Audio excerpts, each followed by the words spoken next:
आज की इस वीडियो में हम लोग सीखेंगे कि लीनियर इक्वेशन का ग्राफ कैसे बनाते हैं। तो यहाँ पे यह एक लीनियर इक्वेशन है, इसका हम लोग ग्राफ बनाएंगे और इसको इस पे रिप्रेजेंट करेंगे कि इसका ग्राफ कैसे बनेगा। तो सबसे पहले हम लोग को इसका ग्राफ बनाने के लिए खुद से इसका 2 या 3 वैल्यू निकालना होता है। जैसे ये इक्वेशन दिया हुआ है तो इसको हम लोग पहले चेंज कर लेते हैं, यानी y को एक साइड कर लेते हैं और बाकी सभी को दूसरे साइड भेज देते हैं। तो यहाँ पे कितना हो जाएगा 5y इक्वल टू -4 और -x, और y इक्वल टू हो जाएगा,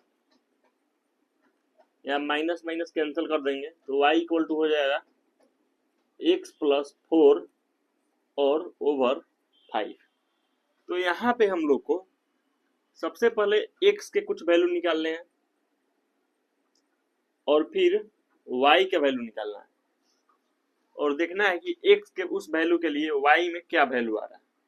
तो जैसे अगर हम यहाँ पे x1 रखेंगे तो y कितना आएगा, और यहाँ पे हम लोग को x ऐसे रखना है ताकि y जो हो वह एक इंटीजर आए, यानी फ्रैक्शन में नहीं, या ताकि उसको यहाँ पे लोकेट करना आसान रहेगा। यहाँ पे हम लोग इसको 1 2 3 4 5 6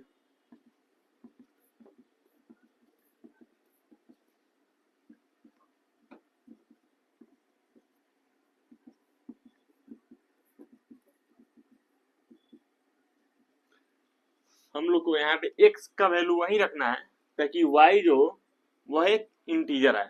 तो जैसे अगर हम यहाँ पे x1 रखेंगे तो y भी 1 आएगा। तो अगर हम x का वैल्यू यहाँ पे 1 रखेंगे तो y क्या होगा 1 आएगा। अब आगे हम लोग x को ऐसे रखना है ताकि y फिर से एक इंटीजर आए। तो अगर हम x -4 रखेंगे, x क्या, अगर x -4 रखेंगे तो जो y होगा वह कितना आएगा, y होगा वह 0 होगा। x अगर -4 रखेंगे तो -4 पे y का वैल्यू कितना आ रहा है, 0 आ रहा है। उसी तरह अगर x हम 6 रखें, x का वैल्यू अगर 6 रखें तो y कितना होगा, y 2 होगा। यानी x अगर 6 रखेंगे तो y कितना होगा, 2 होगा। अब इन्हीं सभी चीजों को क्या करना है हमको कि इस ग्राफ पे लोकेट करना है। तो सबसे पहले जब x 1 है तो y कितना है, x जब 1 है तो y भी 1 है, यानी x में 1 तो y कितना, y भी 1। फिर जब x -4 है, यानी x में यहाँ पे -4 तो y कितना है, x में अगर -4 है तो y 0 है, यानी यहीं पे रह जाएगा। और x में 6 है, यानी कि x में 6 है यहाँ पे, तो y कितना है, y आपको 2 है यहाँ पे। ठीक है, तो ये तीनों पॉइंट को, तीनों कोऑर्डिनेट को हम यहाँ पे प्लॉट कर दिए।